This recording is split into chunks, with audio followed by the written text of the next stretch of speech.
Alaihi Wasallam kapanpun dan dimanapun kita punya kesempatan untuk itu, termasuk pada kesempatan sore hari ini. Di awal majelis ini saya sudah membaca hamdalah, kemudian sholawat dan salam. Mudah-mudahan setelah hamdalah, sholawat, salam ini, majelis kita di sore hari ini menjadi majelis yang penuh berkah. Allah Amin. turunkan rahmatnya dan setelahnya kita akan mendapatkan banyak faidah, banyak manfaat, baik untuk kehidupan kita di dunia, lebih-lebih kehidupan kita di akhirat kelak. Amin ya rabbal alamin. Teman-teman sekalian, pada kesempatan sore hari ini tema kita tentang ibadah di bulan Ramadan ya. Khususnya nanti kita kaitkan dengan perempuan atau wanita. Allah Subhanahu wa taala ya di dalam sebuah ayat yang saya kira banyak yang sudah hafal ayat ini, dan ini ayat yang oleh Imam Nawawi sering dijadikan ayat yang pertama beliau tulis di dalam kitab-kitab fikihnya, yaitu ayat yang mengatakan wa ma khalaqtul jinna wal insa illa liya'budun, bahwa tidaklah aku ciptakan jin dan manusia kecuali hanya untuk beribadah kepadaku. Jadi terciptanya kita manusia dan juga jin di dunia ini, ya anggaplah mulai dari kita balik, karena disitulah kita mulai dihitung dosa dan pahala kita, sampai kemudian kita meninggal, maka itu adalah masa di mana kita diminta oleh Allah untuk beribadah. Karena kita diciptakan untuk beribadah. Terlepas kita beribadah secara sadar atau ibadah dalam bentuk yang lain, ya, yaitu yang tidak kita sadari. Ya.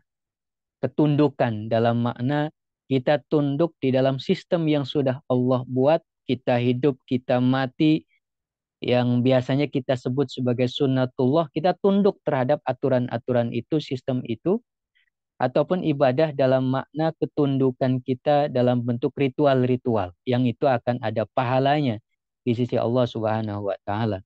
Nah, kalau itu perlu inisiatif dari diri kita, karena inisiatif itulah yang dinilai sebagai pahala dan kita akan mendapatkannya besok di akhirat kelak. Amin ya rabbal alamin. Nah, ibadah ini ada banyak waktunya, yaitu sepanjang usia kita. Tetapi kalau kita mau bagi-bagi, maka anggaplah setiap tahun itu ada jadwal-jadwal ibadah tertentu. Begitu juga ada yang setiap bulan, ada yang setiap pekan, ada yang setiap hari.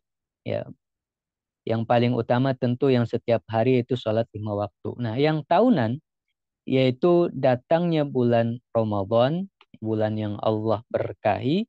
Ini adalah bulan di mana nilai waktunya, detiknya, menitnya, jamnya, hari-harinya berbeda dengan bulan-bulan yang lainnya. Sangat sakral waktu-waktunya, berkah sekali. Maka mari kita songsong, kita hadapi bulan Ramadan ini dengan cara yang berbeda, ya, lebih baik daripada Ramadan-Ramadan sebelumnya. Mumpung Ramadan belum lewat, kita masih sempat untuk mempersiapkan diri, dan mudah-mudahan doa-doa kita ketika di bulan Rajab dan Sya'ban ini, balighna Ramadan, ya Allah sampaikan usia kita ke dalam bulan Ramadan, Allah kabulkan. Pertanyaannya, ketika Allah kabulkan nanti tanggal 1 Ramadan kita menyaksikannya, dan Allah kabulkan kita menjumpai bulan Ramadan, kita mau apa? Atau Allah bertanya, nih saya kasih umurnya sudah sampai ke dalam bulan Ramadan, mau apa? Maka kita perlu menjawab ya bahwa kita mau beribadah kepadanya dengan sebaik-baiknya. Nah, ibadah di dalam bulan Ramadan itu kalau mau diringkas, disimpulkan, di eh, apa namanya, disingkat gitu ya, kurang lebih ya ada 3 ibadah utama, yaitu ada siam, ada qiyam, ini yang paling utama, kemudian di akhir nanti ada zakat fitrah. Itu yang tiga-tiganya kita perlu ilmunya, perlu tahu fikihnya agar semuanya sah. Ya, semuanya sah. Nah, tetapi barangkali yang paling urgen karena tiga tema ini tentu butuh waktu yang cukup panjang untuk membahasnya, sedangkan kita sangat terbatas sekali waktunya. Maka saya akan pilih di antara tiga ini ya cuma tentang dua hal barangkali itu pun akan saya skip banyak hal yaitu tentang siam dan qiyam ya tentang siam dan qiyam. Langsung saja tentang siam dan qiyam ini yaitu puasa kemudian itu pada siangnya dan malamnya adalah qiyam menghidupkan malam-malam Ramadan.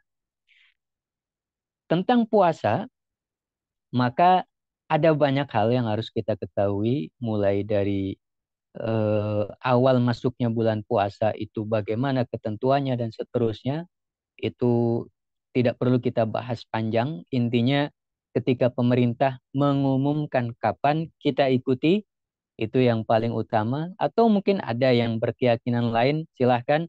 Yang terpenting adalah kita benar-benar mengilmui masing-masing hari yang akan kita puasai itu. Karena ada kemungkinan besar bahwa tahun ini Ramadan 1445 Hijriah itu dalam memulai puasanya berbeda. Kalau lebarannya kemungkinan sama, ya, lebarannya kemungkinan sama tetapi memulai puasanya beda. Muhammadiyah sudah sejak awal mengumumkan begitu juga dengan Persis. Muhammadiyah tanggal 11 Maret, ya, Persis tanggal 12 Maret. Itu yang sejak awal sudah sejak dini sekali mengumumkan karena mereka menggunakan prediksi yang disebut sebagai hisab, ya. Sedangkan pemerintah karena harus mengadopsi seluruh masyarakat yang ada di Indonesia dan di Indonesia tidak hanya Persis, tidak hanya Muhammadiyah, bahkan mayoritasnya adalah NU yang berpatokan pada ru'yah, mereka harus nunggu. Ya. Tidak berdasarkan prediksi, tetapi apakah hilal benar-benar terbit pada malam 11 Maret itu atau tidak. Kalau misalnya tidak, maka ditentukan Ramadan baru mulai tanggal 12 Maret.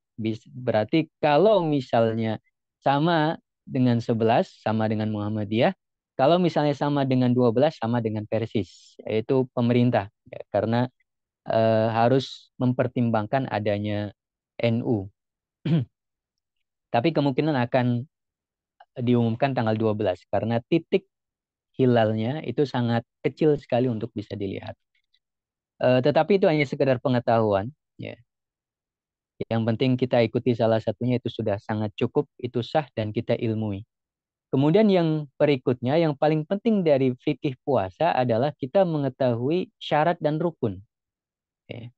Syarat dan rukun. Karena dengan memenuhi syarat dan rukun inilah kemudian puasa kita menjadi sah. Ya. Lalu apa itu syarat puasa dan apa itu rukun-rukun puasa? Eh, Syarat itu ada dua, ya. Ada syarat wajib, ada syarat sah. Gitu. Syarat wajib itu syarat yang kalau syarat-syarat tersebut terpenuhi, maka seseorang wajib melaksanakan ibadah puasa. Ya. Gampangnya kayak sholat. Nah, sholat anak umur 7 tahun sudah sekolah. Mungkin juga hari ini banyak yang 7 tahun sudah bisa sholat. Ya, karena banyak yang mengajarkan sejak dini bagaimana mereka harus sholat dan seterusnya. Tetapi meskipun bisa sholat tersebut dilaksanakan, umur 7 tahun itu belum balik. Sholatnya mungkin sah, itu ya, karena memenuhi syarat dan rukunnya. Karena itu secara lahiriah bisa dipelajari, bisa dipenuhi oleh anak kecil. Tetapi dia belum wajib. Ya. Dia belum wajib. Artinya kalau dia tidak sholat sekalipun, meskipun sudah bisa, dia tidak berdosa. Kenapa? Belum balik. Itu namanya syarat wajib. Salah satunya adalah balik. Begitu juga dengan puasa. Hari ini banyak yang dilatih umur belum balik pun dilatih untuk bisa berpuasa. Ya, asal tidak dipaksa nggak apa-apa. Tetapi kalau memang belum balik, nggak puasa juga nggak wajib. Gitu. Nggak puasa juga tidak berdosa karena tidak wajib. Karena syarat wajibnya puasa salah satunya adalah balik. Nah, yang lainnya adalah misalnya muslim. Muslim, balik, Akil itu syarat utama ya. Muslim, non-muslim berarti tidak wajib puasa, meskipun mungkin mereka ada yang puasa. Ya, puasanya tentu bukan puasa syar'i. Puasa karena disuruh oleh dokter bahwa selama sekian jam dia harus puasa karena setelah jam ini dia harus melaksanakan operasi misalnya. Kan dia harus berpuasa. Tetapi puasa semacam itu karena waktunya juga tidak sesuai dengan waktu puasa syar'i, begitu juga tidak ada niat di malam hari dan seterusnya, maka tidak disebut sebagai puasa syar'i seperti itu. Nah, itu non-muslim bisa melakukan puasa juga, tetapi ya tidak sah gitu. Kalaupun mirip sekali dengan puasanya seorang muslim. Karena syarat wajibnya ya termasuk syarat sahnya juga gitu ya. Seorang yang berpuasa itu ya harus muslim gitu. Kalau nggak muslim nggak wajib, kemudian nggak kalau bukan balih nggak wajib meskipun mungkin bisa. Kemudian berakal. Berakal itu artinya tidak gila. Ya, tidak gila. Karena orang yang gila tidak dibebani untuk melaksanakan syariat atau kewajiban-kewajiban atau ibadah-ibadah ritual di dalam syariat Islam. Itu syarat yang paling utama ya, yang paling utama. Tapi tentu ada syarat-syarat yang lain ya, dan juga termasuk menjadi syarat wajib juga ya. Selain Islam, berakal dan juga baligh ya. Yaitu terkait dengan meskipun mereka sudah muslim, sudah berakal, sudah baligh, belum tentu juga wajib puasa. Kenapa? Bisa jadi dia seorang musafir gitu. Musafir. Maka kalau dia seorang musafir tidak wajib puasa. Cuma tidak wajib puasanya seorang musafir beda dengan yang tiga sebelumnya. Kalau muslim berakal balik tidak puasa, ketika mereka jadi muslim, bersyahadat misalnya, atau ketika mereka gila kemudian sembuh, atau ketika yang belum balik ini kemudian balik, tidak diwajibkan mengkodo puasa yang ditinggalkan di masa-masa mereka belum balik, atau masa mereka gila, atau masa mereka masih non-muslim misalnya.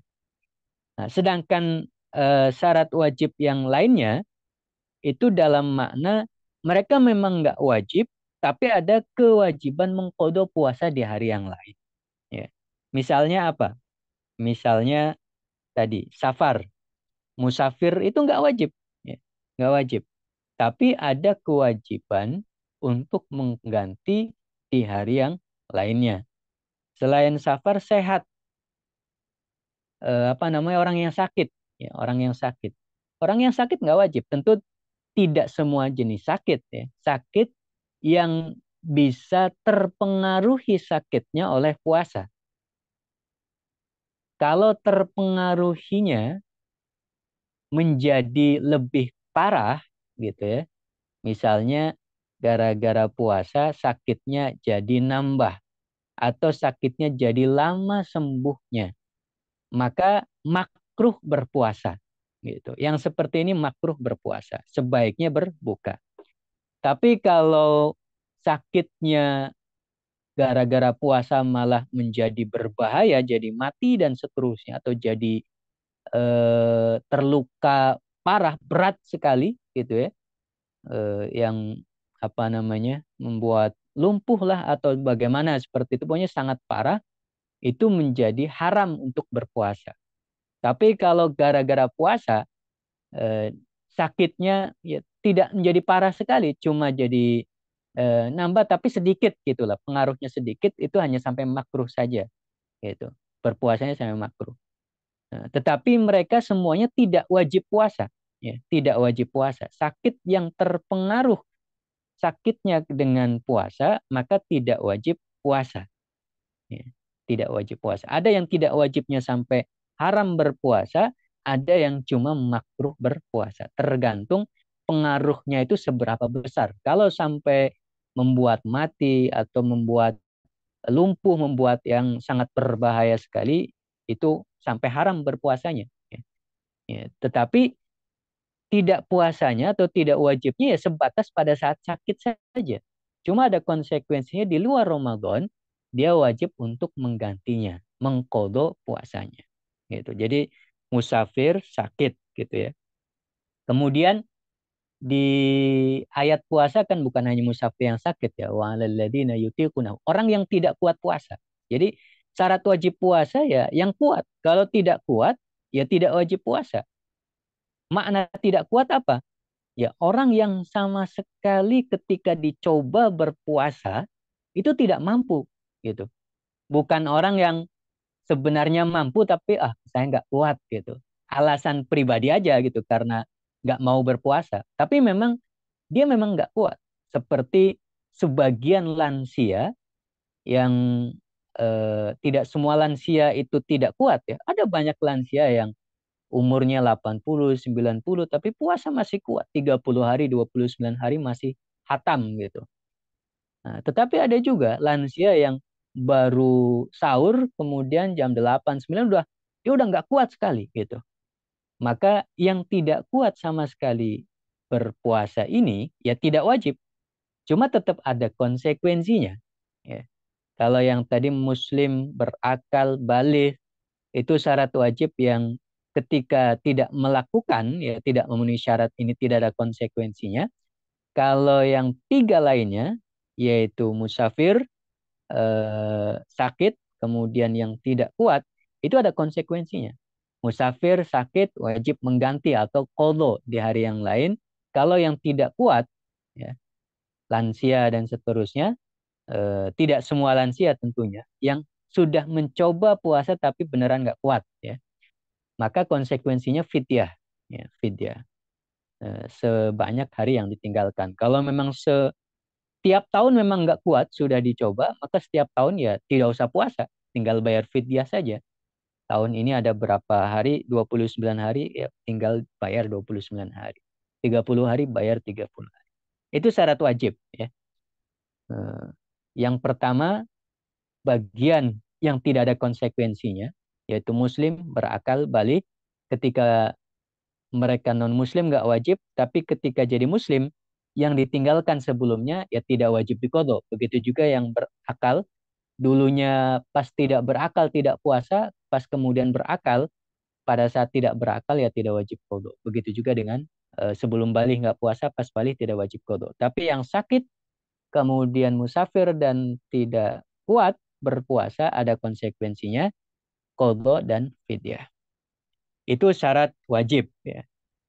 Kemudian kalau syarat sah, ya, syarat sah itu mirip seperti syarat wajib juga tadi yang dua yang pertama, yaitu Islam dan berakal itu syarat sah. Ya. Islam dan berakal itu juga syarat sah. Tapi kalau balik tidak.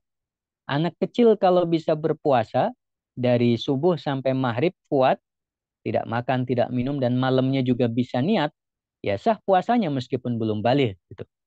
Jadi balik menjadi syarat wajib saja, tapi tidak menjadi syarat sah. Ya. Balik itu hanya menjadi syarat wajib, tapi tidak menjadi syarat sah. Hmm. Itu apa namanya? Islam berakal ya, syarat sah yang paling umum. Kemudian yang terkait dengan perempuan, syarat sah ini hanya terkait dengan perempuan. Sebelum yang terkait dengan perempuan, ditambah yang ketiga dulu, saya balik urutannya. Syarat sah puasa adalah di hari yang memang dibolehkan untuk puasa. Ya, ini bukan hanya terkait Ramadan ya. Puasa sunnah harus di hari yang boleh puasa. Kalau di hari-hari tasyrik atau di tanggal 10 Dzulhijjah, tanggal 1 Syawal, itu tidak sah puasanya. Bahkan diharamkan. Itu diharamkan dan tidak sah sekaligus. Itu syarat sah yang ketiga. Jadi harus muslim, kemudian berakal. Kalau balih bukan syarat sah, hanya syarat wajib saja. Dan yang ketiga harus di hari yang memang boleh untuk berpuasa. Dan yang keempat ini hanya khusus untuk perempuan, ya, yaitu suci dari haid dan nifas, gitu. Suci dari haid dan nifas. Itu syarat sah eh, apa namanya bagi perempuan saja. Karena laki-laki tidak mengalami haid dan nifas. Jadi pada saat perempuan lagi puasa misalnya, tiba-tiba di siang hari pada saat menjalankan puasa itu, atau mungkin bahkan di sore hari jam 4 misalnya, datang haid. Maka sisa mungkin tinggal 2 jam lagi atau 2 jam setengah misalnya, itu adalah sisa yang ya sudah tidak boleh berpuasa. Pertama tidak boleh berpuasa, kedua secara otomatis puasanya batal, ya, puasanya sudah tidak sah gitu. Ya, dia tinggal makan saja ya. Kalau tiba-tiba haid di sore hari gitu. Terus hukum puasanya pada hari itu bagaimana? Untuk hari itu tentu pahalanya ya didapat gitu. Pahala puasanya dapat. Ya, pahala puasanya dapat. Dia sudah niat di hari itu untuk berpuasa, cuma tetap gitu. Secara konsekuensi lahiriahnya, hari itu tidak dianggap sebagai berpuasa. Hari itu dianggap batal puasanya, hari itu wajib diqodho di hari yang lain. Meskipun dia sudah puasa dari subuh sampai asar gitu. Tapi tidak dianggap puasa tersebut. Dia dianggap belum berpuasa. Tapi pahalanya udah dapat gitu. Pahalanya udah dapat. Karena dia udah berpuasa. Sudah berniat berpuasa. Ya, sudah berniat berpuasa. Ya. Ya, secara aturan gitu ya. Apa namanya, dengan niat ikhlasnya, dengan aturan yang sudah dipenuhinya, itu pahalanya udah dapat gitu. Maka tidak perlu wah rugi dong gitu ya. Sudah dari subuh sampai asar berpuasa, 2 jam sisanya dianggap tidak berpuasa gitu. Padahal tinggal 2 jam lagi. Tidak rugi sama sekali. Ya, itu perintah Allah untuk membatalkan, larangan Allah gitu ya untuk berpuasa pada saat haid kita tinggalkan, maka itu semuanya dapat pahala. Meninggalkan apa yang Allah larang dapat pahala. Begitu juga menjalankan puasa di siang hari meskipun tidak sempurna juga sudah ada pahalanya. Gitu. Jadi sama sekali tidak rugi. Tapi di hari yang lain tetap wajib melaksanakan qodho atas puasa yang memang belum sempurna tersebut. Gitu. Nah ini apa namanya, wanita haid gitu ya. Itu tidak sah puasanya. Begitu juga nifas ya. Kalau nifas tidak terbayangkan ya lagi puasa tiba-tiba nifas kan karena dia lahir eh, sebelumnya gitu. Atau sebagai contoh sebaliknya ya, meskipun ini tidak ada kaitannya dengan syarat sah puasa, tapi kita bikin contoh sebaliknya. Yaitu wanita yang lagi haid tiba-tiba suci di tengah hari. Gitu. Wanita yang lagi haid tiba-tiba suci di tengah hari. Maka wanita yang seperti ini, misalnya dia nggak puasa sudah 3 hari, 4 hari seperti itu. Di hari kelima tiba-tiba jam 10 atau jam 11 atau jam 12 di siang hari. Dia nggak puasa gitu. Karena lagi haid. Tapi jam 12 itu atau jam 11 itu tiba-tiba selesai haidnya, sudah tuntas berhenti, dan dia sudah pastikan bahwa ini memang sudah benar-benar berhenti, gitu ya. Maka kemudian apa yang harus dia lakukan atau ritual apa yang disyariatkan bagi wanita yang tidak sedang berpuasa di tengah hari Ramadan tiba-tiba haidnya berhenti. Maka dia memang tidak wajib berpuasa gitu. Tetapi tentu karena dia mau memasuki sholat duhur, dia wajib mandi untuk melaksanakan sholat duhurnya. Selain wajib mandi, ya kalau sudah suci seperti itu, dia disunnahkan saja ya. Sunnah, hukumnya sunnah saja, imsak. Disunnahkan untuk melaksanakan imsak. Apa itu imsak? Menahan diri atau berpuasa dalam makna puasa tidak secara syar'i. Puasa menahan dirinya saja. Ya. Karena imsak sama dengan puasa, puasa sama dengan imsak dalam makna bahasanya, yaitu menahan diri. Disunnahkan imsak, yaitu imsak dari selesainya haidnya itu sampai waktunya berbuka. Tapi tidak dianggap puasa. Tetap hari itu beserta dengan 3 hari sebelumnya pada saat dia tidak berpuasa harus dihitung 4 hari yang tidak berpuasa gitu. Harus diqodho 4 hari tersebut di hari yang lain. Meskipun hari keempatnya dia melaksanakan imsak setengah hari dari duhur sampai maghrib gitu. Melaksanakan puasa setengah hari dari duhur sampai maghrib gitu. Jadi mirip-mirip seperti orang puasa tapi tidak dianggap berpuasa. Gitu. Apakah rugi? Ya tidak juga. Gitu. Ada pahalanya karena itu kesunahan. Ya. Karena ini sunnah, tidak melakukan hal tersebut juga tidak berdosa. Gitu. Tidak berdosa. Hanya bukan hanya ya, ya ini kesunahan saja, bagian daripada mencari pahala gitu. Kalau mau melakukan ya pahala, tapi kalau tidak melakukan ya tidak apa-apa. Ya. Sunnah saja, tapi tidak dianggap puasa karena yang namanya puasa kan durasinya sudah diatur, yaitu semenjak terbitnya fajar shadiq atau masuknya waktu subuh sampai terbenamnya matahari atau masuknya waktu maghrib gitu. Itu syarat sah gitu ya. Jadi syarat sahnya adalah harus seorang muslim, harus berakal gitu. Kemudian ditambah harus di hari yang boleh berpuasa. Kalau Ramadan bukan boleh saja, wajib berpuasa. Kemudian yang keempat, harus suci dari haid dan nifas gitu. Berarti kalau suci dari janabah tidak harus, tidak harus. Seorang yang berpuasa ketika dalam kondisi janabah sah-sah saja, ya, sah-sah saja. Tapi kalau suci dari haid itu wajib, gitu ya. Suci dari haid itu wajib. Berhenti dari haid itu wajib. Tidak sah puasanya wanita yang sedang haid. Tapi kalau suci dari junub, gitu ya, itu tidak wajib. Sah saja puasanya orang yang sedang junub, gitu. Jadi misalnya ada seorang suami istri yang diibadah di malam hari, kemudian dia menunda mandinya, tapi ternyata pas waktunya sahur dia belum bangun sampai masuknya waktu subuh, gitu ya. Dia baru bangun malah habis subuh misalnya.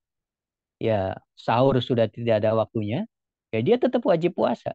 Untungnya niat sudah dilakukan. Karena niat kan bisa dilakukan kapan saja, yang penting di malam hari gitu ya. Pada saat waktu maghrib, waktu isya, yang penting di malam hari. Niatnya sudah dilakukan, tapi sahurnya enggak. Sahur itu sunnah, enggak wajib. Yang enggak sahur enggak apa-apa. Maka dia tetap wajib puasa meskipun enggak sahur gitu. Cuma dia lagi di kondisi janabah, tidak wajib mandi untuk puasanya. Tapi dia tetap wajib mandi karena dia wajib sholat subuh. Gitu. Jadi wajib mandinya dia itu karena harus sholat subuh. Gitu. Kalau saja tidak ada kewajiban sholat subuh, ini sekedar contoh ya, kalau gitu, tidak ada sholat subuh, dia boleh menunda mandinya, nanti saja jam 9 misalnya, jam 10, jam nanti kalau duhur misalnya. Itu kalau nggak ada kewajiban sholat subuh. Tapi dia wajib sholat subuh, ya wajib mandi. Gitu. Bukan karena puasa itu harus suci dari janabah, bukan. Kalau suci dari haid, wajib. Gitu. Ya. Tapi kalau suci dari janabah, tidak. Gitu. Boleh, gitu. Tetap sah puasanya. Bahkan misalnya, janabahnya itu baru muncul di tengah hari puasa. Ya, misalnya ada orang tidur siang di hari Ramadan. Pada saat tidur siang, dia mimpi basah. Ya, kemudian pas bangun sadar, oh ternyata mimpi basah. Dia memang wajib mandi, tapi wajib mandinya karena mau sholat asar misalnya, bukan karena puasanya, gitu. Tapi apakah mimpi basah di siang hari Ramadan itu membatalkan puasa? Tidak, gitu. Tidak, itu tidak batal puasanya, karena keluar mani itu hanya membatalkan puasa ketika itu dilakukan secara sengaja, gitu. Kalau tidak sengaja seperti dalam mimpi seperti itu atau karena mimpi gitu, beneran keluar mani tapi di awal mimpi, maka tidak membatalkan puasanya. Ya, dan tidak wajib mandi karena puasanya, tapi wajib mandi karena mau sholat asar misalnya atau mau sholat duhur dan seterusnya. Ini janabah. Itu tidak wajib suci untuk puasanya. Tapi kalau suci dari haid, wajib. Gitu. Tapi kalau haidnya sudah selesai, meskipun belum mandi, itu tetap wajib puasa. Misalnya begini, ada wanita haid gitu ya, selesai haidnya di malam hari jam 10, jam 11, jam 1 misalnya. Jam 1 dia tiba-tiba pengen ke kamar kecil, buang air, kemudian sekaligus ngecek gitu. Wah, ternyata sudah selesai, tuntas gitu. Maka karena dia sudah tuntas, dia sudah berpikiran bahwa besok berarti dia wajib puasa. Gitu. Dia wajib puasa. Tapi apakah dia wajib mandi karena haidnya? Tidak. Gitu. Wanita yang sedang keluar darahnya tidak sah puasanya, gitu ya. Tapi kalau sudah selesai keluar darahnya, dia tetap sah puasanya, walaupun belum mandi. Sama seperti tadi, orang yang sedang janabah, gitu ya, tetap sah puasanya walaupun belum mandi. Nah, wanita yang sedang haid juga sama. Kalau haidnya sudah selesai, sudah tuntas, benar-benar sudah putih gitu ya, setelah dicek, maka pas masuk waktu subuh dia wajib berpuasa. Pada saat itu juga dia wajib niat gitu ya. Pada saat jam 1 tadi ngecek, oh berarti saya niat puasa, meskipun dia tunda mandinya. Ah, mandinya nanti aja pas mau sahur misalnya. Ternyata pas waktu sahur dia kebablas gitu. Pas subuh habis waktunya, atau orang pada baru selesai sholat subuh di masjid, dia baru bangun. Waktu subuh masih ada. Ya dia hanya tidak bisa sahur saja, tapi dia sudah niat tadi jam 1 untuk berpuasa. Maka dia tetap wajib melaksanakan ibadah puasanya karena haidnya sudah selesai. Meskipun mandi dari haidnya belum dilakukan. Gitu. Ya, tetap dia puasanya tetap dijalankan.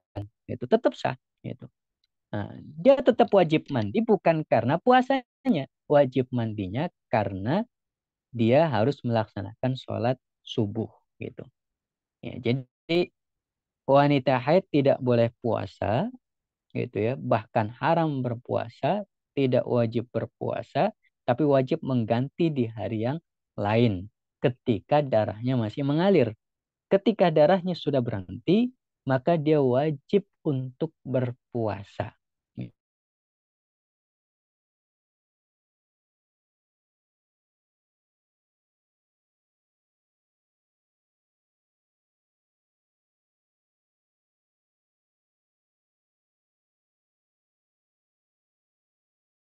Apa namanya? Sah ya. Tentang haid itu harus suci dari haid. Kemudian rukun, yang berikutnya rukun. Jadi syarat sudah selesai, berikutnya rukun. Ya. Jadi ini dua hal saja lah yang saya kira penting sekali untuk kita ketahui, yaitu syarat dan rukun. Nah, rukun juga cuma dua, atau di dalam kitab Safinatun Najah misalnya, di kitab-kitab yang lain disebutkan tiga gitu ya. Tapi yang ketiga itu menyebutkan orang yang berpuasanya dimasukkan sebagai rukun gitu. Soimnya itu masuk rukun. Nah, saya tidak memasukkan soim sebagai rukun karena secara otomatis soim ya pasti rukun gitu ya. Jadi kita tidak perlu membahasnya. Yang penting yang duanya gitu. Yang penting yang duanya. Nah, rukun yang dua itu apa saja? Ya. Jadi syarat tadi ada dua ya, syarat wajib, syarat sah. Syarat sah tadi ada 4, syarat wajib tadi ada 6. Ya. Yang tiga itu tidak ada konsekuensi, yang tiga berikutnya ada konsekuensi. Nah, rukun itu ada dua. Nah, rukun yang ada duanya apa saja? Yaitu yang pertama adalah niat, yang kedua adalah imsak. Gitu. Niat dan imsak, imsak dan niat. Udah dua aja itu rukun itu. Kalau seseorang berpuasa sudah menyempurnakan niatnya dan sudah menyempurnakan imsaknya, dua-duanya, maka puasanya sah gitu. Tinggal ditambah ya syaratnya tadi gitu. Syarat sahnya udah terpenuhi atau belum. Ini kan rukun ya. Syarat sama rukun itu dua hal yang berbeda gitu. Ya saya kira saya tidak perlu membahas bedanya syarat dan rukun ya. Itu akan menjadi panjang lagi gitu. Sudah beberapa kali saya bahas itu mungkin dalam banyak pertemuan. Bisa ditanyakan sama teman-teman yang sudah pernah mengkajinya. Eh, yang jelas rukun itu dua untuk puasa, yaitu niat sama imsak. Yaitu. Ya. Kalau syaratnya sudah terpenuhi, kemudian rukunnya, niat dan imsak terpenuhi, puasa sah. Gitu. Kalau puasanya sah, apakah otomatis diterima? Ya tinggal ditambah ikhlas atau tidak. Ya, sah plus ikhlas itu diterimanya ibadah itu. Kalau sah, gampang. Ya. Kenapa? Karena secara lahiriah bisa dipelajari, bisa kita penuhi, terukur jelas, gitu ya. Ada ukurannya ini sudah bisa diceklis semuanya, sudah penuh ya udah sah gitu. Tapi kalau ikhlas itu jauh lebih berat daripada sekedar sah gitu ya. Karena kita harus latihan setiap hari, ya medannya cukup panjang ya seumur hidup gitu ya. Nah, tapi ini di luar fikih gitu ya, di luar fikih. Fikihnya hanya bicara tentang sahnya saja. Sah dan tidak sah. Nah, untuk sah tadi syaratnya sudah kita penuhi. Sekarang rukunnya, niat dan imsak gitu. Niat itu apa? Imsak itu apa? Niat adalah kita pada saat di malam hari merencanakan puasa di dalam hati. Itu bahwa besok saya mau puasa tanggal 1. Ya Allah, besok saya puasa tanggal 1. Malam 2, ya Allah besok saya puasa untuk tanggal 2-nya. Ya Allah besok puasa, besok puasa. Setiap malam melakukan itu. Nah, setiap malam ini kapan? Gitu. Yang namanya malam itu adalah dari terbenamnya matahari atau dari masuknya waktu maghrib sampai sebelum masuknya waktu subuh. Sebelum terbitnya fajar sodik. Itu malam. Jadi malam itu panjang gitu ya. Malam itu panjang jika kita bandingkan dari niatnya itu sendiri yang pendek gitu. Niat itu kan cukup ya 1 detik 2 detik selesai gitu. Oh, ya, untuk berniat bahwa besok mau puasa itu sebentar sekali waktu yang dibutuhkan gitu. Tetapi meskipun sebentar bisa jadi ada orang yang lupa niat di malam hari gitu. Ya, sangat mungkin gitu. Makanya ada konsekuensinya. Bagi orang yang lupa niat di malam hari, maka pada saat subuh dia tetap wajib imsak. Gitu. Tetap wajib seperti orang yang sedang berpuasa sampai maghrib. Cuma tidak dianggap seperti orang berpuasa. Gitu. Ya, karena lupa itu tadi. Di hari yang lain dia tetap wajib qadha gitu. Tapi tidak berdosa. Namanya aja lupa gitu ya. Karena syaratnya sudah tidak terpenuhi satu, rukunnya sudah tidak terpenuhi satu, yaitu tidak niat di malam hari. Karena malam hari itu panjang, ya, untuk niat yang sangat sebentar, 1 detik 2 detik itu sangat panjang itu. Dari terbenamnya matahari sampai sebelum masuknya waktu subuh itu panjang sekali. Masuknya waktu maghrib itu pada saat kita berbuka itu. Ya. Lagi berbuka sekaligus niat nggak apa-apa. Ya. Kita berbuka gitu makan kurma sambil niat. Atau mungkin ada yang makan kolak gitu, makan kolak sambil niat. Atau makan sop buah atau apapun gitu ya. Sambil niat gitu, sambil minum sambil niat, sambil makan sambil niat. Ya, kenapa? Karena itu sudah disebut sebagai malam. Dan memang waktunya adalah malam hari. Kata Nabi SAW, man lam yubayyitis siyama. Barang siapa yang tidak memalamkan gitu. Niat puasa gitu. Jadi dimalamkan. Niat puasanya itu harus dimalamkan. Ini berbeda dengan niat untuk ibadah-ibadah yang lain. Itu harus berbarengan dengan awal ibadah tersebut. Sholat harus berbarengan dengan takbiratul ihram. Wudhu harus berbarengan dengan awal membasuh muka gitu. Itu sholat dan wudhu. Tapi kalau yang namanya puasa itu berbeda. Kalau berbarengan dengan awal puasa malah tidak sah. Karena awal puasa itu sudah masuk terbit fajar sodik. Dan itu sudah melewati waktunya niat. Waktu niatnya harus di malam hari. Dan malam harinya panjang. Malam harinya panjang. Kenapa beda dengan ibadah-ibadah yang lain? Karena seseorang itu bisa jadi ada yang masih tidur pada saat masuknya waktu subuh gitu.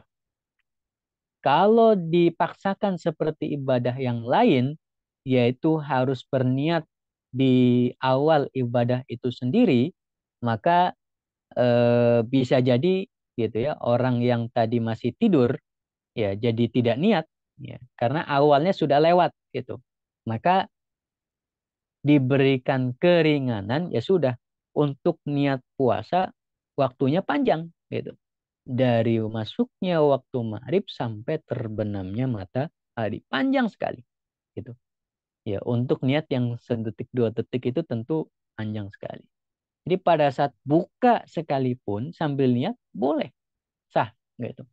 Bahkan apalagi sambil buka, pada saat sholat sekalipun, misalnya lagi sholat maghrib atau sholat isya atau ba'diyah maghrib, qobliyah isya, ba'diyah isya atau tarawih, witir atau sholat apapun, yang penting di malam hari gitu ya. Dari terbenamnya matahari sampai sebelum masuknya waktu subuh, kita melakukan sholat apapun, pada saat lagi sholat itu tiba-tiba saking nggak khusyunya kita ingat niat puasa misalnya, lagi nggak, tiba-tiba inget aja gitu, setan mengganggu kita dengan niat puasa. Maka karena mumpung ingat, meskipun itu lagi sholat, ya udah niatkan aja sekalian misalnya. Niat puasa untuk esok harinya, tapi itu dilakukan pada saat sholat. Maka niatnya sah, sholatnya juga tetap sah. Gitu. Ya, karena niatnya dilakukan di malam hari, meskipun itu lagi sholat, gitu ya. Sholatnya juga tidak batal karena aktivitas di dalam hati itu tidak membatalkan sholat, gitu. Ya. Aktivitas di dalam hati itu tidak membatalkan sholat. Dalam pikiran dalam hati kita itu tidak membatalkan sholat, gitu. Ingat apapun di dalam sholat, ya, barang hilang atau apapun kita ingat di dalam sholat kan nggak batal, gitu. Ya cuma nggak khusyuk saja.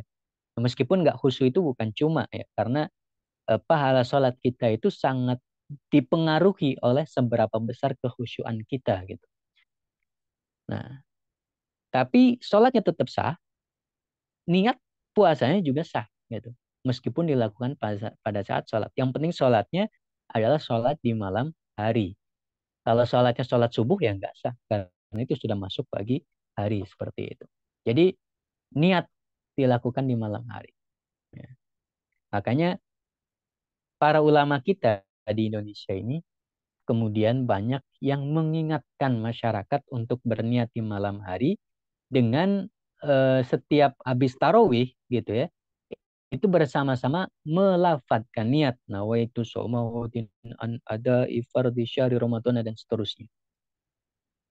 Uh, Sebenarnya itu bagus gitu ya, terlepas dari hukum melafadzkan niat itu memang kontroversial, ada yang membolehkan, ada yang melarang dan seterusnya. Tapi kita tidak perlu terlalu panjang membahas itu. Bagusnya adalah bahwa masyarakat itu diingatkan gitu. Mumpung masih malam niat gitu. Tapi sayangnya nawaitu samahudin dan seterusnya itu bahasa Arab gitu. Dan tidak semua masyarakat yang membaca redaksional berbahasa Arab itu paham dia sedang melakukan apa gitu.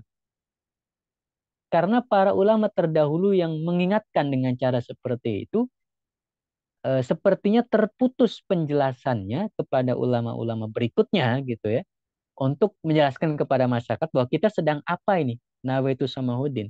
Jangan-jangan sebagian masyarakat ada yang memahami bahwa itu bagian daripada zikir-zikir tarawih misalnya atau apa gitu. Wallahu alam. Ya, saya tidak pernah melakukan riset ini itu untuk menanyakan sadar nggak ini sedang niat atau ini dianggap zikir tarawih dan seterusnya. Maka yang paling penting itu bukan pada redaksional niatnya itu, bukan pada nawaitu dan seterusnya. Tapi yang paling penting adalah pada niat yang ada di dalam hati gitu.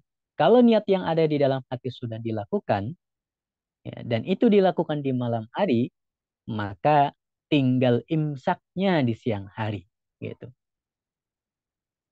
Tapi kalau lupa bagaimana? Ya sudah, kalau lupa konsekuensinya kalau dalam mazhab Syafi'i adalah besoknya tetap seperti orang berpuasa, imsak gitu ya.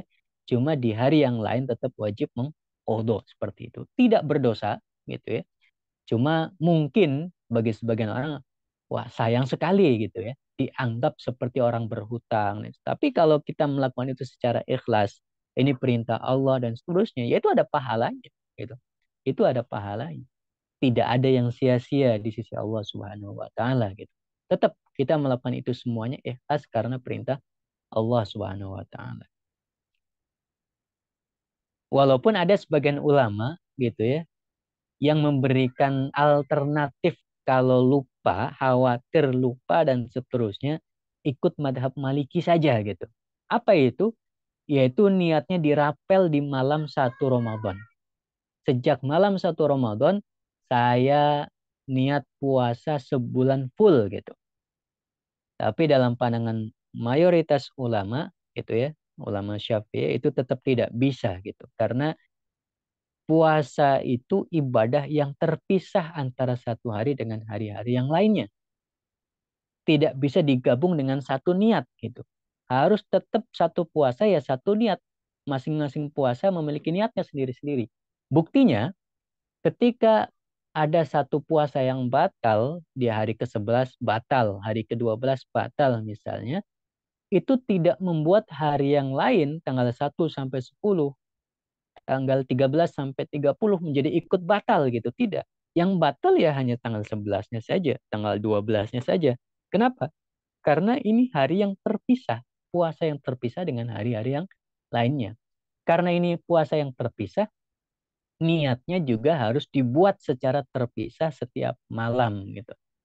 Itu argumentasi para ulama kita yang itu sesuai dengan hadis Nabi Shallallahu Alaihi Wasallam, "Man lam yubayyitis siyama" gitu ya. Barang siapa yang tidak memalamkan niat qabla tulu'il fajri sebelum terbitnya fajar sodik, maka tidak sah puasanya. Itu niat gitu. Kemudian yang kedua, rukun puasa yang kedua adalah imsak. Apa itu imsak? Yaitu menahan diri dari hal-hal yang membatalkan puasa dari terbitnya fajar sotik sampai terbenamnya matahari. Allah Subhanahu wa taala sudah memberikan batasan itu. Kulu washrabu hatta yatabayyana lakumul khaytul abyadu minal khaytil aswadi minal fajr. Jadi yang membatasi waktu puasa, durasi imsak itu dari terbitnya fajar shodiq sampai terbenamnya matahari adalah Allah di dalam Al-Qur'an di ayat-ayat puasa itu.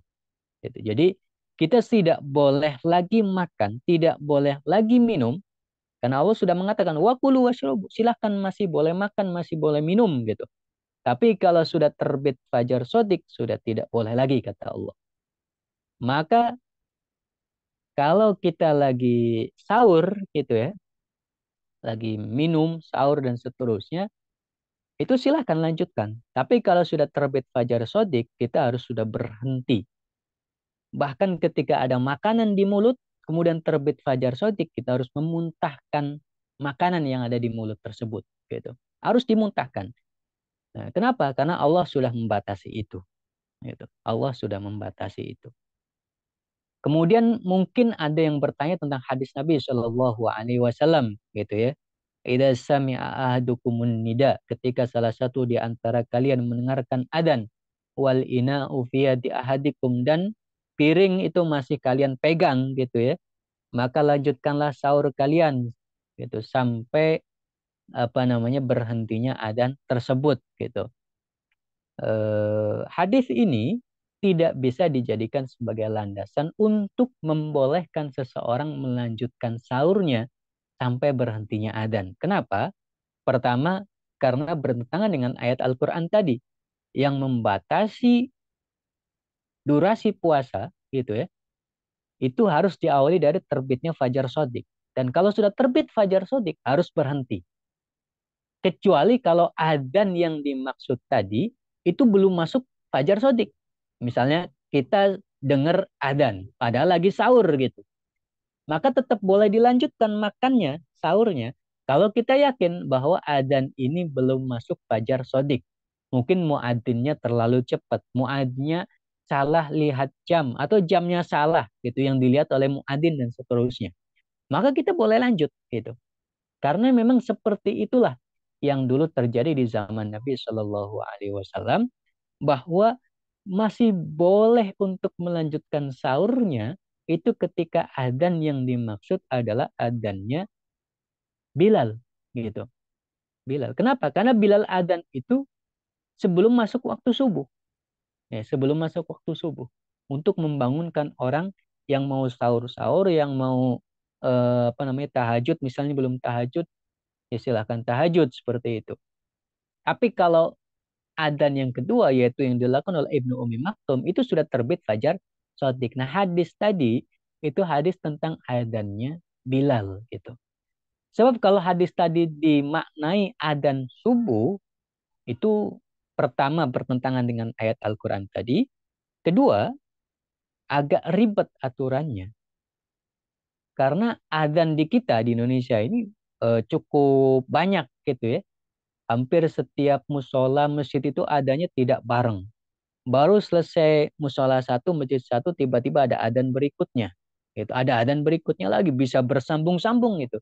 Ini pakai adzan yang mana? Apa kita tetap sahur terus karena masih ada adzan lagi dan seterusnya? Ya, jadi repot gitu. Maka batas untuk memulai kapan kita mulai berimsak adalah ketika terbitnya fajar sodik sebagaimana yang Al-Quran tetapkan. Sedangkan hadis tadi itu adalah terkait dengan adanya Bilal yang memang itu belum masuk waktu subuh. Jadi tinggal masih boleh untuk dilanjutkan karena belum masuk waktu subuh seperti itu. Nah, itu imsak mulainya. Sedangkan akhirnya adalah terbenamnya matahari atau masuknya waktu maghrib, ya, sehingga durasi imsak ini bisa 13 jam, 14 jam untuk kita di Indonesia yang rata-rata segitu ya, stabil. Tapi di negara-negara lain durasi imsak bisa sangat panjang. Ada yang mungkin 16 jam, 17 jam, bahkan mungkin 20 jam gitu, karena harinya lebih panjang daripada malamnya seperti itu. Lalu imsak yang 10 menit sebelum subuh itu apa? Kalau imsak yang 10 menit sebelum subuh itu bukan rukun. Ya. Itu anggaplah sunnah lah. Ya. Sunnah. Ya. Karena para ulama kita dulu itu mengkonversikan hadis Nabi Shallallahu Alaihi Wasallam ya, yang menginformasikan bahwa Rasulullah berhenti dari makan sahur itu jaraknya berhenti beliau dari makan sahur ke waktu subuh gitu ya, ke sholat subuh itu sekitar membaca 50-an ayat, yaitu ayat yang tidak terlalu panjang dan ayat yang tidak terlalu pendek rata-rata gitu. Dikonversikan oleh para ulama kita 50 ayat rata-rata itu ya 10 menit kurang lebih gitu. Maka 10 menit itulah jarak antara Rasulullah berhenti dari makan sahur sampai subuh itu. Maka kemudian oleh para ulama kita dibuatkan gitu jarak tersebut dalam bentuk sirine atau bel atau apa gitu ya. Imsak disebut sebagai jadwal imsak ya. Bentuknya 10 menit sebelum subuh. Ya, itu sunnah saja gitu ya. Karena Rasulullah memang berhenti sebelum subuh seperti itu 10 menit. Sunnah saja. Tapi apakah wajib? Ya tidak. Asal belum terbit fajar sodik, ya, eh, sirinenya sudah berbunyi itu sirine imsak ning dan seterusnya. Kita masih boleh makan. Kita masih boleh makan, masih boleh minum. Kenapa? Belum terbit fajar sodik. Cuma itu sudah peringatan gitu. Siap-siap bentar lagi masuk fajar sodik. Sudah tidak boleh makan, tidak boleh minum gitu. Jadi itu sangat berguna sekali sirene itu untuk mengingatkan orang-orang yang mungkin tidak melihat jam, fokus terlalu fokus gitu untuk makan, minum dan seterusnya, diingatkan betul. Ada bagusnya gitu ya dengan peringatan-peringatan seperti itu. Nah, itulah imsak. Ya. Imsak yang wajib, yang durasi imsak yang merupakan rukun selain niat adalah dari terbitnya fajar shadiq sampai terbenamnya matahari. Sedangkan 10 menit sebelum subuh itu sunnah gitu, bukan merupakan kewajiban. Itu rukun, tadi syarat sudah, ya. Jadi itulah syarat dan rukun puasa yang harus kita ketahui, kita penuhi Dan kalau kita penuhi maka puasa kita sah. Tanpa ikhlas maka insya Allah puasa kita akan mendapatkan pahala diterima di sisi Allah Subhanahu wa taala dengan pahala yang sangat spesial karena Allah mengatakan puasa itu untukku dan akulah yang akan memberi pahalanya. Sangat spesial sekali pahala dari Allah Subhanahu wa taala. Nah, itu terkait puasa. Yang kedua, terkait malamnya di bulan Ramadan itu ada ibadah qiyam Ramadan. Tadi siam gitu ya. Malamnya ada qiyam. Qiyam itu apa? Qiyam itu menghidupkan malam Ramadan. Yang kemudian kalau puasa kan dalilnya man soma ramadhana imanan wahtisaban ghufira lahu ma taqaddama min dambih gitu ya.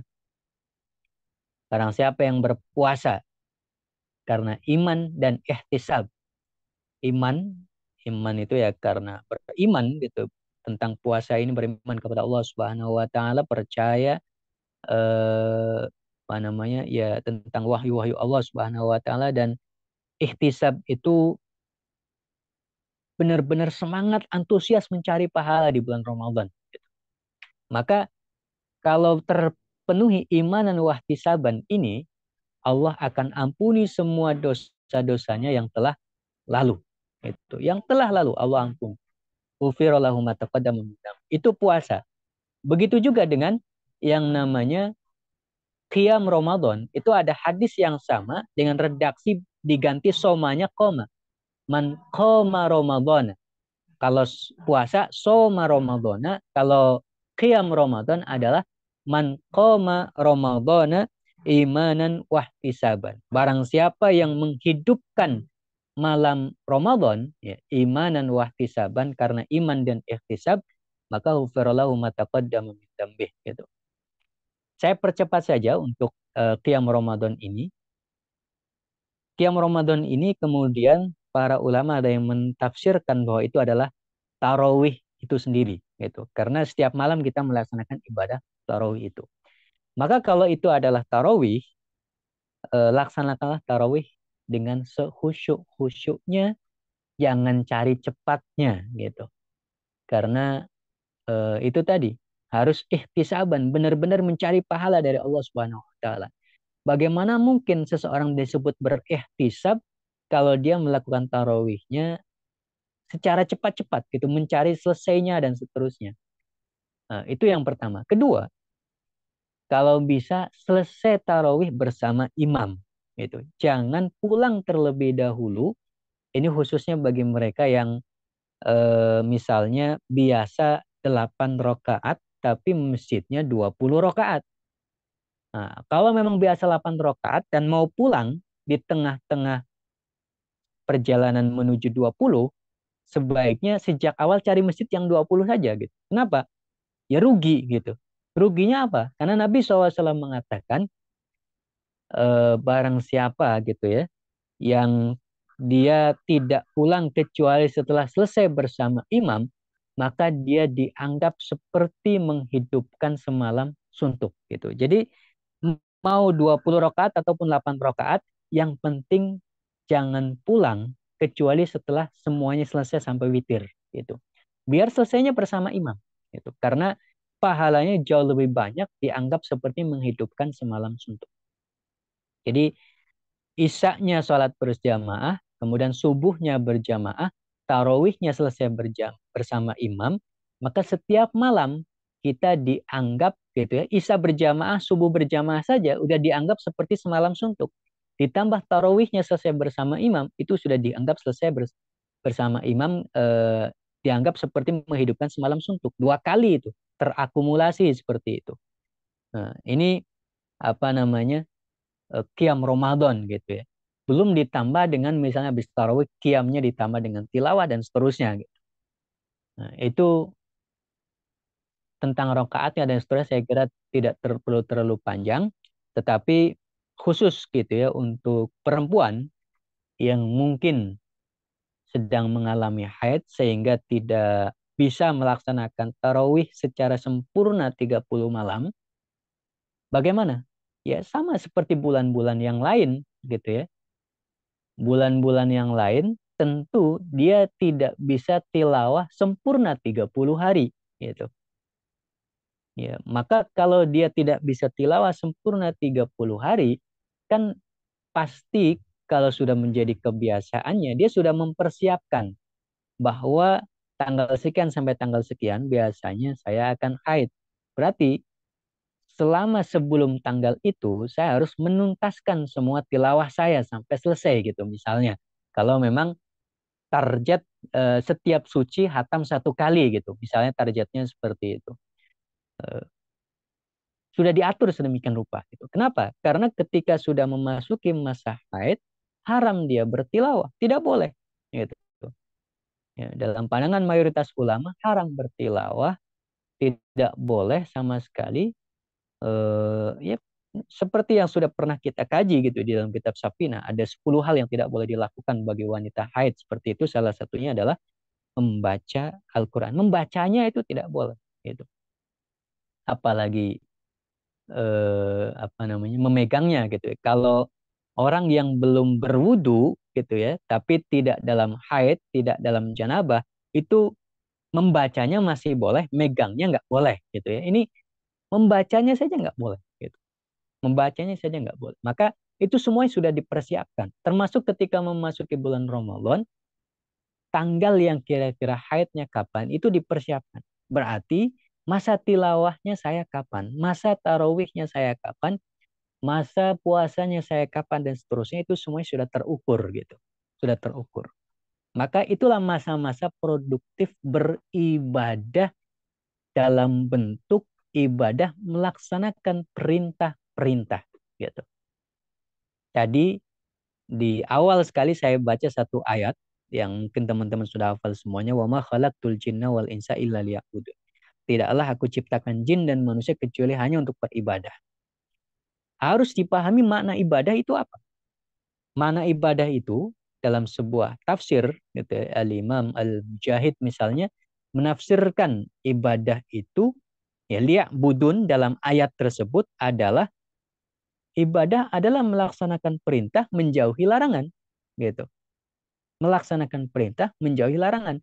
Dalam masa suci itu ibadah wanita adalah melaksanakan perintah-perintah. Laksanakan semaksimal mungkin. Tilawah sebanyak mungkin, tarawih selengkap mungkin, puasa setuntas mungkin gitu ya dengan syarat rukun yang tadi sudah kita penuhi semuanya.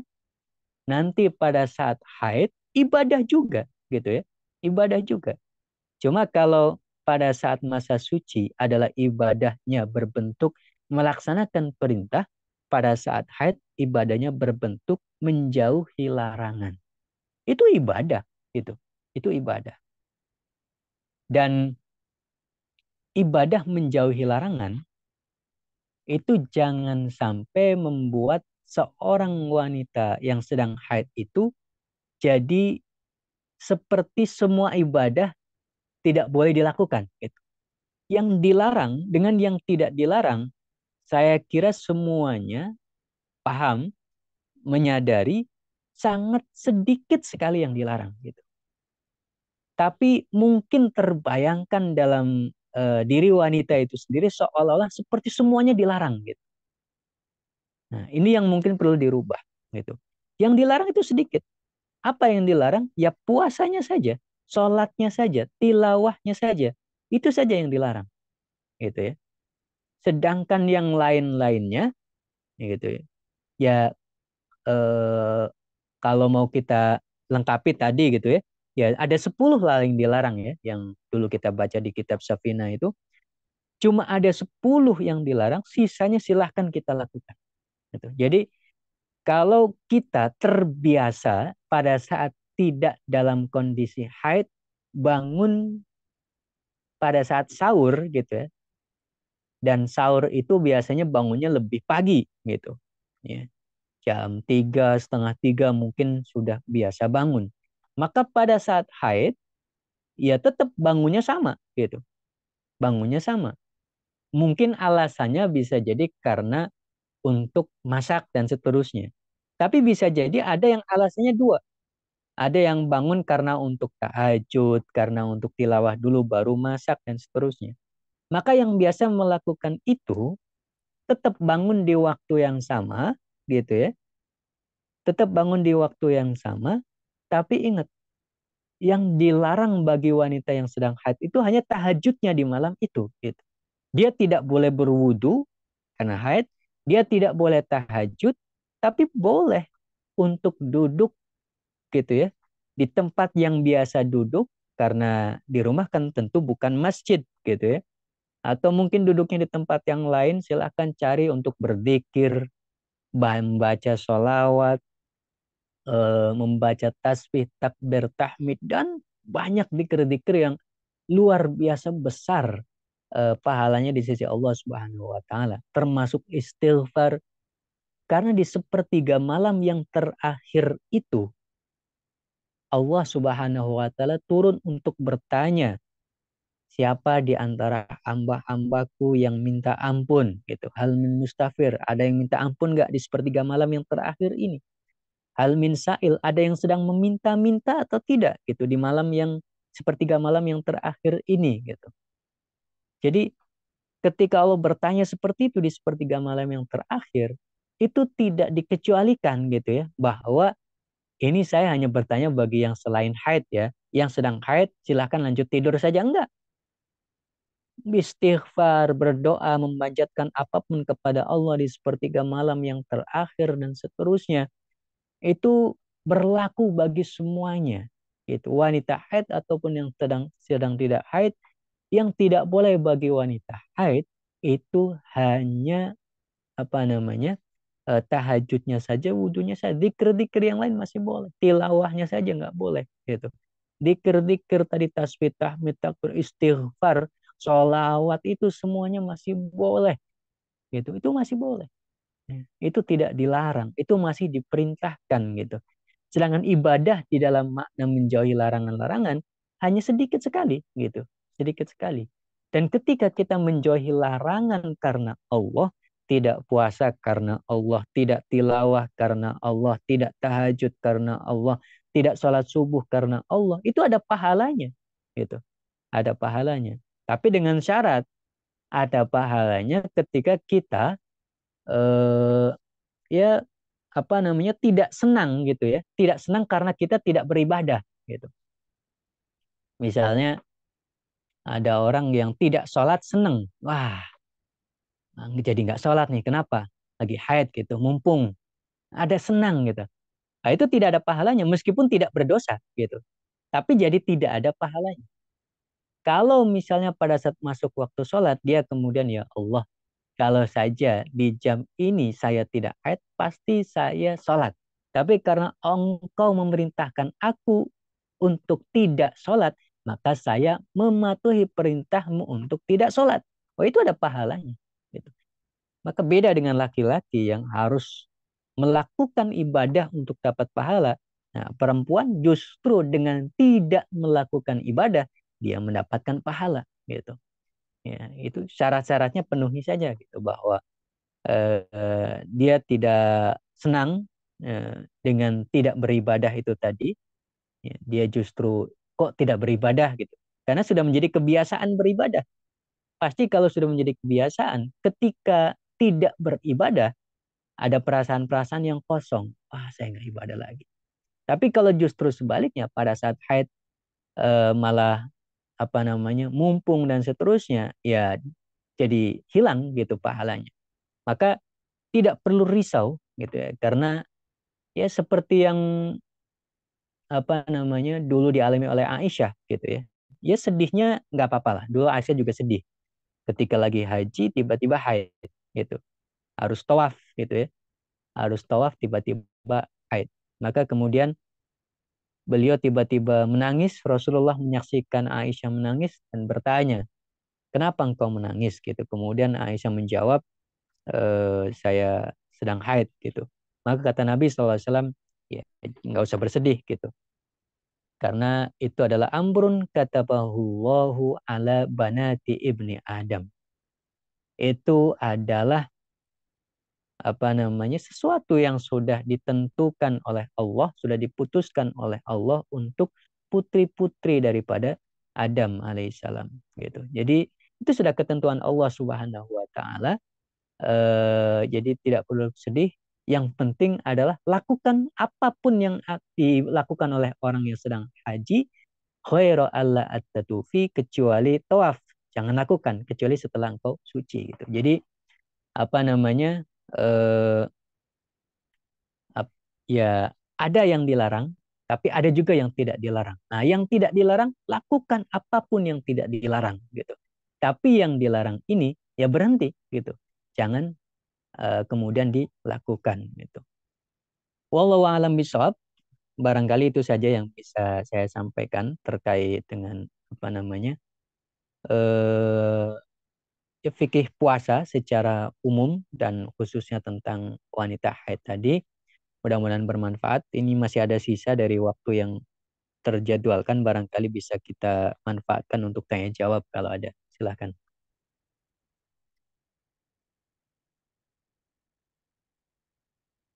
Saya Alhamdulillah, terima kasih Ustadz atas kajiannya tentang fikih puasa.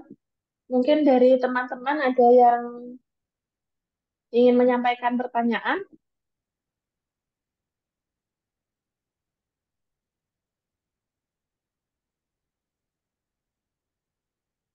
Um, Dari Ustadz, ini ada pertanyaan dari Aisyah. Bagaimana pertimbangan untuk fidyah dan fidyah dengan mengganti puasa untuk perempuan?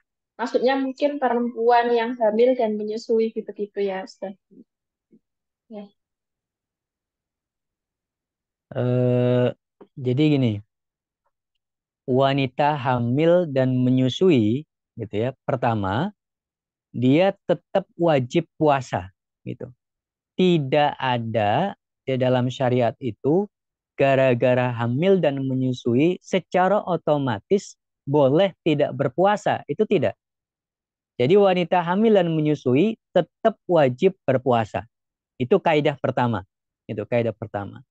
Tapi kemudian kalau tidak kuat, ya, jadi tadi kan pada saat kita bicara syarat wajib gitu ya, ada syarat wajib yang tiga yang ada konsekuensinya, yaitu sehat gitu ya, tidak sakit itu wajib kalau sehat. Kemudian iqomah, tidak musafir itu wajib. Ya.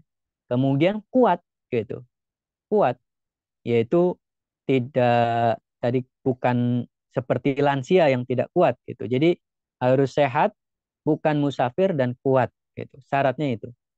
Nah, maka wanita hamil dan menyusui itu ada yang kuat, ada yang tidak. Dan ada wanita hamil dan menyusui yang tetap berpuasa. Wanita hamil puasa, wanita menyusui puasa ada dan tetap kuat gitu. Artinya tidak secara otomatis orang yang wanita yang sedang hamil dan menyusui langsung boleh untuk tidak berpuasa. Tapi kalau tidak kuat baru ya, tidak kuat baru boleh tidak berpuasa. Nah, tidak kuatnya itu bisa dilihat dari dua sisi. Yang tidak kuat siapa? Karena hamil dan menyusui kan ada dua pihak. Hamil itu wanita hamilnya dengan janin yang dikandungnya, menyusui ya ibu yang menyusuinya dengan bayi yang disusuinya. Ada dua pihak gitu. Maka kalau yang tidak kuat adalah ibunya, konsekuensinya adalah kodo saja, kodo gitu. Tidak ada kewajiban bayar fidyah gitu.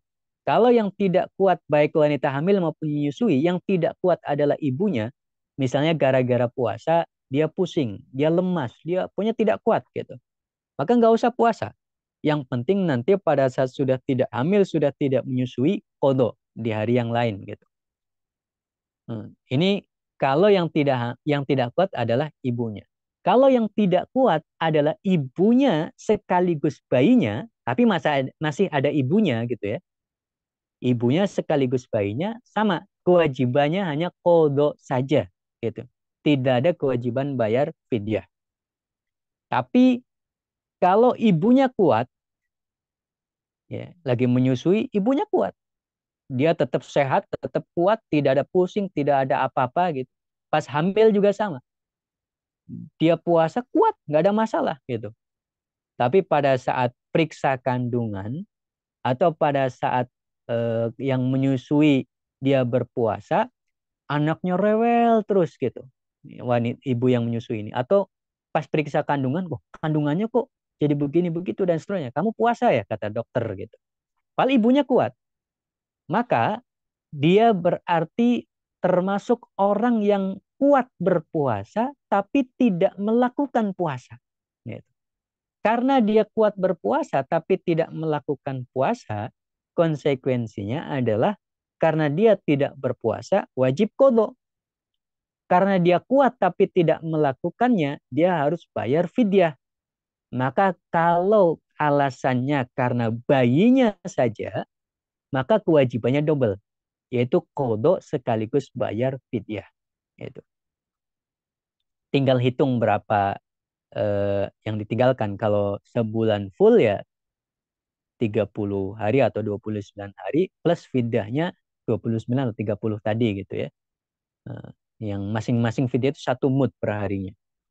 Nah, ini kalau karena bayinya saja. Tapi kalau karena ibunya saja atau ibu plus bayinya itu kodok saja. Masalahnya adalah wanita hamil dan menyusui ini kan butuh waktu hamil panjang, yaitu 9 bulan. Ditambah menyusui 2 tahun misalnya. Ya, tapi kan tidak selama 2 tahun itu dia tidak kuat menyusui selamanya.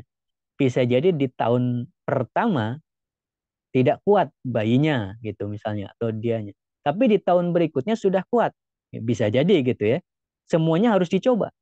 Jangan hanya karena tahun lalu nggak kuat, tahun ini berarti otomatis nggak kuat. Tidak boleh. Harus ada percobaan gitu. Bahwa kenapa saya hamil, saya menyusui tidak puasa? Karena saya tahu bahwa saya tidak kuat. Kenapa saya tahu saya tidak kuat? Saya sudah mencobanya. Gitu. Saya sudah mencobanya. Atau kenapa saya tidak puasa padahal saya kuat? Karena kata dokter bayinya begini, begini, begini. Nah, pokoknya harus ada alasan yang syar'i untuk tidak berpuasa gitu. Nah, masalahnya adalah kalau di tahun kedua menyusui pun ternyata tetap masih nggak boleh puasa, misalnya gitu ya. Gimana? Ya tetap berarti di tahun pertama, tahun kedua mungkin ya berarti 2 Ramadan gitu ya tidak puasa, ya udah tidak puasa aja. Ya, nanti harus bayar kodonya bagaimana? Ya kalau belum sanggup nggak usah bayar kodo dulu. Ditunda sampai berapa tahun gitu ya, silahkan. Dan ditunda berapa tahun itu tidak berdosa selama memang karena ada udur hamil dan menyusui itu. Yang penting ingat berapa hari yang saya wajib lunasi dari hutang puasa saya gitu. Itu saja patokannya. Tapi tidak ada masalah, tidak ada masalah gitu ya. Untuk menunda 3 tahun, 4 tahun, 5 tahun, baru kemudian di tahun kelima baru melunasinya nggak ada masalah. Boleh-boleh saja, itu boleh-boleh saja, nggak ada masalah. Lanjutkan, itu, lanjutkan. Jadi yang terpenting adalah tahu berapa hari yang ditinggalkan, walaupun baru bisa melunasi tahun kelima, tahun keenam, bahkan di tahun ke-10 sekalipun nggak ada masalah. Karena bisa jadi ada orang atau wanita yang hamil kemudian menyusui gitu 2 tahun. Pas di tahun ketiga hamil lagi, menyusui lagi. Hamil lagi misalnya, bisa kejadian seperti itu. Tapi bisa jadi juga wanita yang seperti ini ternyata tetap kuat puasa juga gitu pada saat hamil dan menyusui gitu. Yang terpenting adalah dia sudah mengetahui alasan tidak puasanya karena apa gitu. Biar tahu konsekuensinya. Wallahu alam, itu saja barangkali ya. Mudah-mudahan bisa dipahami. Baik Ustazah, ini ada satu pertanyaan lagi Ustazah. Untuk membaca Al-Quran tanpa menyentuh mushaf, untuk murojaah apakah diperbolehkan atau tidak Ustazah? Biasanya Kak, kalau masih menghafal. ya, eh ini bukan hanya Ramadan ya. Di luar Ramadan kan pasti juga terjadi seperti itu gitu. Karena wanita haid kan tidak hanya terjadi haidnya di bulan Ramadan. Di luar Ramadan ya pasti haid gitu. Jadi sudah sesuatu yang terulang berbulan-bulan pastinya gitu. Tapi saya kan lagi murojaah gitu. Bukan terkait ibadah Ramadan. Murojaah ini karena murojaah terkait hafalan dan seterusnya. Maka Kalau kita ambil perspektif mazhab Syafi'i, tetap tidak boleh walaupun alasannya adalah murojaah gitu. Nah, tetap tidak boleh karena murojaah bukan sesuatu yang sifatnya wajib gitu ya, bukan sesuatu yang istilahnya mendesak sekali. Kalau misalnya tidak murojaah menjadi mati atau menjadi apa dan seterusnya gitu. Nah, bukan sesuatu yang sifatnya harus gitu. Nah, dan haid yang jumlahnya mungkin 5 hari, 7 hari dan seterusnya itu tidak membuat hafalan ya yang baru dihafal 7 hari yang lalu atau 5 hari yang secara otomatis hilang gitu. Eh, Otomatis hilang apa namanya sepenuhnya tidak.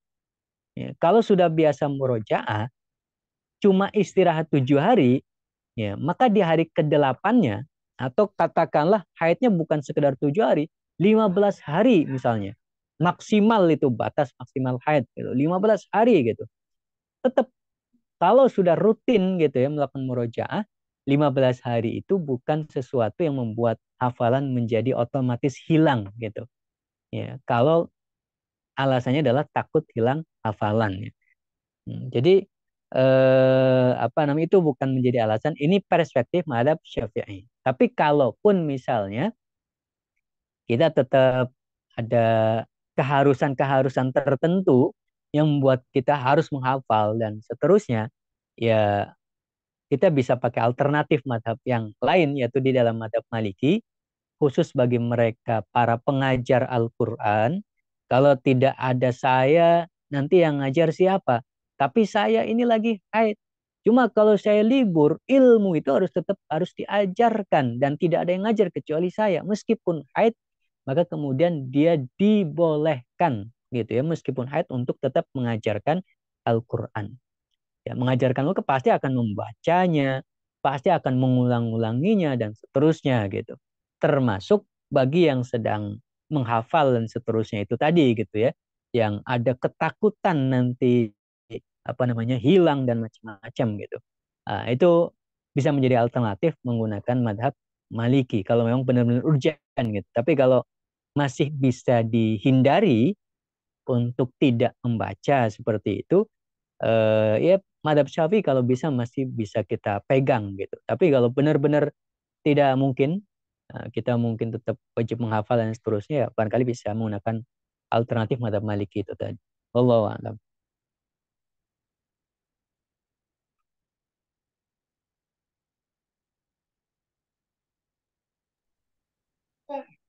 Baik, Alhamdulillah untuk kajian kali ini mungkin pertanyaan-pertanyaan yang lain sudah terjawab sekaligus pada bahasan yang pertanyaan pertama ya. Oh ini, oh ya ini sudah terjawab juga yang untuk pertanyaan dari Bisa, Ustaz saya ikut belajar Al-Quran sebagai santri untuk menghafal Al-Quran dan ada jadwal tertentu ujian dan lain-lain. Bolehkah saya memakai hak analisis tersebut tetap menghafal untuk kepentingan ujian? Tadi berarti boleh ya Ustaz ya? Dari pertanyaan Ya, pokoknya tersebut. selama tidak bisa dihindari sama sekali, itu bisa menjadi alternatif.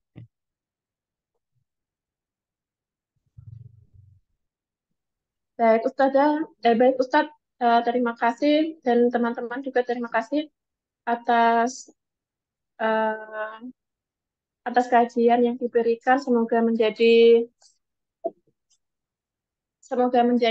manfaat bagi kita semua. Baik, mungkin bisa menutup dengan doa begitu dari Ustadz Sutomo untuk kita semua, kita semua kali Ustadz.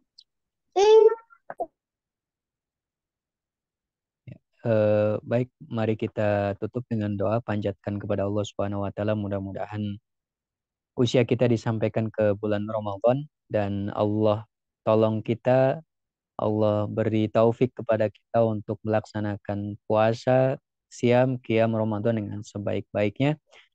Allahumma sholli ala Muhammad wa ala ali Muhammad. Alhamdulillahi rabbil alamin. Hamdan syakirin, hamdan yuafi ni'amahu wa yukafi masidah. Ya Rabbana lakal hamdu kama yanbaghi li jalali wajhika wa 'azimi sultanik.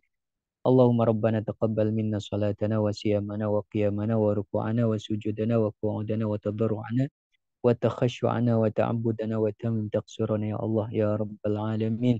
Allahumma barik lana fi Sya'ban wa ballighna Ramadan wa a'inna fihi 'ala siyami wal qiyam ya Allah ya rabbal alamin. Allahumma a'inna 'ala dzikrika wa syukrika wa husni ibadatik. Rabbana la tuzigh qulubana ba'da idh hadaitana wa hab lana min ladunka rahmah innaka antal wahhab. Rabbana atina fid dunya hasanah wa fil akhirati hasanah wa qina adzabannar. Wa sallallahu ala sayyidina Muhammadin wa ala alihi wa sahbihi wa baraka wa sallam. Alhamdulillahi rabbil alamin. Terima kasih. Assalamualaikum warahmatullahi wabarakatuh. Waalaikumsalam Waalaikumsalam warahmatullahi wabarakatuh. Jazakumullah khair, Ustaz. Ya, saya izin live ya. Baik, Ustaz.